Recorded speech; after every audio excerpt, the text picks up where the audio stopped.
In 1757, a corporation conquered an empire. 3,000 soldiers employed by the British East India Company defeated the armies of Bengal at the Battle of Plassey, seizing control over a region that held 1/5 of the world's population. This wasn't an army fighting for a flag or a nation defending its borders.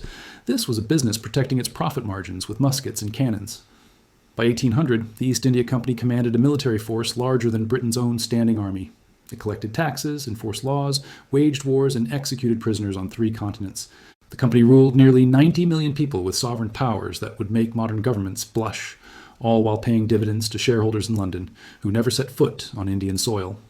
Today, we've convinced ourselves this chapter of history closed long ago.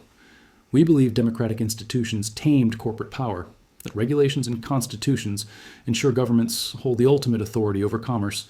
But walk through any international airport, check your phone, buy your groceries. At every turn, you're not interacting with nations, but with entities that now dwarf most countries on Earth. Apple's market capitalization reached $4 trillion in 2024, larger than the entire GDP of Germany, Japan, or India. The Dutch East India Company at its 1637 peak was worth approximately $7.9 trillion in today's dollars, more than Apple, Microsoft, Amazon, and Google combined. History hasn't ended, it has simply changed its corporate logo. The pattern repeating before our eyes isn't new. What we're witnessing is the oldest economic story ever told. The moment when private power grows large enough to write the rules that governments can only enforce. The question isn't whether corporations have become more powerful than states. It's whether we'll recognize the transfer of sovereignty before it becomes irreversible. That recognition requires understanding how we arrived at this moment. Throughout history, a consistent pattern emerges when corporate entities accumulate enough wealth and reach. First comes commercial dominance within a specific sector or geography. Then comes the acquisition of quasi-governmental powers, the ability to enforce contracts, settle disputes, or protect assets without relying on state authority. The final stage arrives when the corporation becomes functionally indistinguishable from a government itself. It controls territory, commands loyalty, shapes policy, and operates with an authority that transcends national borders. This isn't a conspiracy or a deviation from capitalism. It's the natural end state of unchecked commercial concentration. The Dutch East India Company, chartered in 1602, pioneered this transformation. The VOC didn't just trade spices, it was granted the power to negotiate treaties, maintain armies, establish colonies, and wage war in the name of Dutch commercial interests. By the mid-1600s, it employed 50,000 people, operated 150 merchant ships, and commanded 40 warships with 10,000 soldiers, a private military force that could challenge European powers. What made the VOC unprecedented wasn't its wealth alone, but its legal structure. It was the world's first publicly traded corporation, allowing it to raise capital far beyond what any individual merchant or monarch could amass. Shareholders received dividends, while the company exercised sovereign powers across Asia, creating a blueprint that would echo for centuries. The British East India Company followed this template with even more dramatic results. After the Battle of Plassey in 1757, led by Robert Clive, through bribery and strategic treachery, the company transformed from a trading operation into the de facto government of Bengal. By 1857, before the British Crown finally intervened, the East India Company controlled more territory than the British Empire itself. These weren't aberrations. They were the logical conclusion of granting corporations the tools of statecraft. When a business can negotiate treaties, levy taxes, imprison criminals, and deploy armies, the distinction between company and country becomes a matter of semantics. The pattern established then is repeating now in forms we're only beginning to recognize. The British East India Company received its royal charter from Queen Elizabeth I on December 31st, 1600. For its first 150 years, it functioned primarily as a trading monopoly, importing tea, silk, cotton, and spices, while exporting British manufactured goods. The company established trading posts, negotiated with local rulers, and competed with Dutch, Portuguese, and French rivals for market access. Everything changed in 1757 at Plassey. Robert Clive, commanding roughly 3,000 company troops, faced Siraj-ud-Dowlah, the Nawab of Bengal, who commanded 50,000 soldiers. Victory should have been impossible, but Clive had bribed Mir Jafar, the Nawab's military commander, who ensured his troops never engaged in the battle. The British won decisively, and Clive installed Mir Jafar as puppet ruler while the company seized control of Bengal's treasury and tax collection system. The transformation was immediate and staggering. Within 3 years, the company was collecting approximately £2.5 million annually in land revenue from Bengal, equivalent to billions in modern currency. This wasn't profit from trade, but taxation powers, indistinguishable from sovereignty. The company now functioned as Bengal's government, administering justice, maintaining order, and extracting wealth at levels that would eventually trigger famine. By 1773, the British Parliament felt compelled to intervene with the Regulating Act, recognizing that a corporation had acquired too much governmental authority. The act established oversight, but didn't dissolve the company's powers. Instead, it created the framework for corporate-state partnership, where private profit motives were wrapped in the legitimacy of government sanction. The company's abuses, including the Bengal famine of 1770, which killed approximately 10 million people while the company continued exporting grain, eventually forced direct crown control in 1858. But the precedent was set. A corporation could govern hundreds of millions of people for over a century, extracting wealth while wielding the full machinery of state power, and face consequences only when its failures threatened the stability of its home government. The lesson wasn't that corporate sovereignty was impossible. It was that corporate sovereignty required better public relations. The modern corporation learned this lesson well. In 2018, researchers at Global Justice Now compared corporate revenues to national GDP measurements. They found that 69 of the world's largest 100 economic entities were corporations, not countries. Walmart, Apple, and Shell each generated more wealth than Russia, Belgium, or Sweden. This wasn't a statistical trick. It reflected the real concentration of economic decision-making power in private hands. By 2024, Apple's market capitalization exceeded $4 trillion, larger than the entire economies of France or the United Kingdom. Amazon, Google, Microsoft, and Nvidia each surpassed the GDP of most nations. The combined market value of the top 10 U.S. technology companies reached $18.2 trillion in June 2024, roughly equivalent to China's entire GDP, the world's second largest economy. Market capitalization and GDP aren't perfect comparisons, but they illuminate a crucial reality. Corporations now command resources that dwarf governmental budgets. More importantly, they exercise forms of power that governments increasingly cannot match. Consider three mechanisms through which corporate sovereignty operates today. First, there's legislative influence through lobbying. In 2024, U.S. lobbying expenditures reached a record $4.4 billion. The pharmaceutical and health products industry alone spent over $6.36 billion between 1998 and 2024. These aren't charitable donations. They're investments in favorable regulation, tax policy, and legislative frameworks that protect corporate interests over public welfare. Second, there's the investor-state dispute settlement system embedded in international trade agreements. ISDS allows corporations to sue governments and private tribunals when policy changes harm corporate profits. Since 2000, over 1,300 ISDS cases have been filed.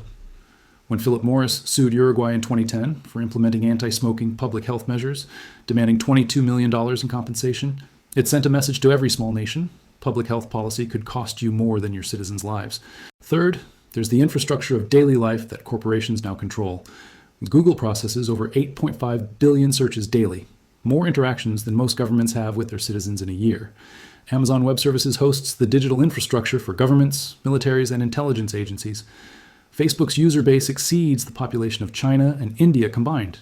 These aren't companies serving customers. They're systems exercising governance over information, commerce, and social connection. Unlike the East India Company, modern corporations don't need standing armies. They've discovered something more effective.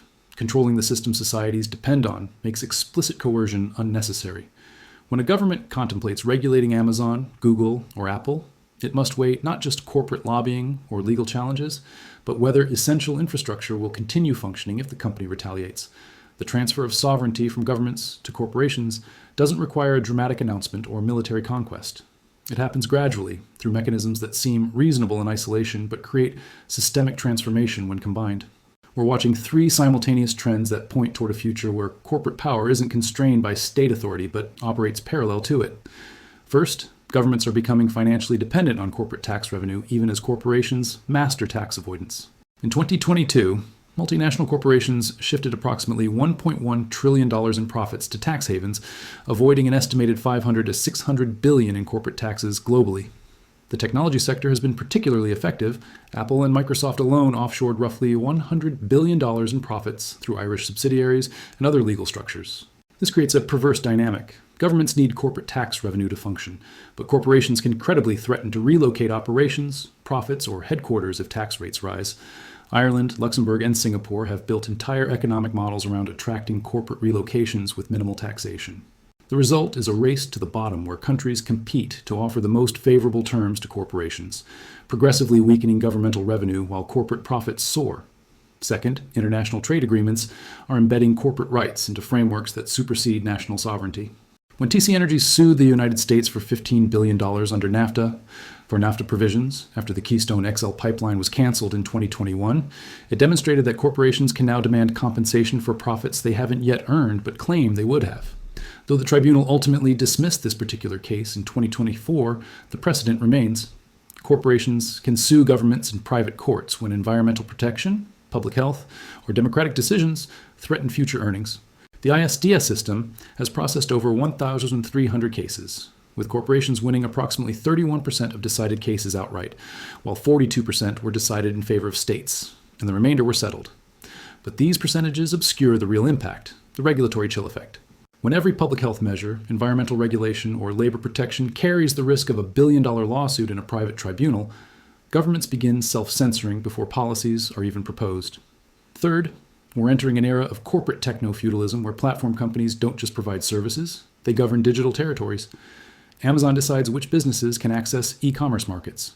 Google determines which information appears in search results. Apple controls which applications can exist on devices that billions of people carry in their pockets. Facebook curates the social and political information that shapes democratic discourse. These aren't neutral platforms. They're governing systems with unilateral authority to set rules, adjudicate disputes, and enforce compliance. When Apple removed apps from its store, when Facebook banned political figures, or when Amazon Web Services shut down competing platforms, they exercise governmental powers of censorship and exclusion without legislative oversight, judicial review, or democratic accountability. The pattern leads to a clear endpoint: a world where corporations govern the infrastructure of daily life while governments manage the bureaucratic leftovers, issuing passports, processing court cases, and managing social services that don't generate profit. This isn't speculation, it's the extrapolation of current trends already decades in motion. Here's what most analysis gets wrong. The rise of corporate power isn't a bug in the system. It's the system working exactly as designed. We treat the East India Company as a cautionary tale about what happens when corporations gain too much power. But we miss the more uncomfortable truth. Those companies weren't aberrations, but previews. The real lesson from history isn't that corporate sovereignty is dangerous, though it certainly is. The lesson is that it's inevitable when three conditions align: technological advantage, legal frameworks that protect capital over community, and governments too fractured or underfunded to push back. We have all three conditions today at unprecedented scale. The contrarian insight isn't that we should fear corporate power, it's that we've already lost the power to choose whether to resist it. When Apple's market capitalization exceeds Germany's GDP, when Amazon controls e-commerce infrastructure that small businesses depend on to survive, when Google processes the world's information and Facebook mediates global social connection, the question isn't whether corporations have too much power. The question is whether the concept of governmental sovereignty remains meaningful in a world where corporations control everything governments once monopolized. Democratic governments derived legitimacy from territorial control, military force, and the ability to enforce rules within borders. Modern corporations derive power from controlling systems that transcend borders, deploying capital rather than armies, and writing rules that governments enforce on their behalf through trade agreements and favorable legislation. The corporation doesn't need to defeat the government. It just needs to make itself indispensable. What makes this moment in history so critical isn't that we're experiencing something new. It's that we're repeating something ancient while pretending it's progress. The Dutch and British East India Companies eventually collapsed under the weight of their own contradictions, their extractive practices becoming so destabilizing that even their home governments had to intervene. But that intervention took centuries and cost millions of lives. The real question isn't whether today's corporate empires will eventually be reined in. History suggests they will. The question is what cost humanity will pay in the meantime, and whether the governments that finally act will still have enough power to make a difference. The pattern is clear, the trajectory is set, and the warning signs are everywhere. The only variable left is whether we'll recognize the transfer of sovereignty while there's still time to contest it, or whether we'll wake up one day to discover that nations have become nothing more than legal fictions beneath the hidden empire of corporations that now control everything that matters. History doesn't repeat, but it rhymes. And right now it's rhyming in C-suite boardrooms across the world, where the real decisions about humanity's future are being made, one quarterly earnings report at a time.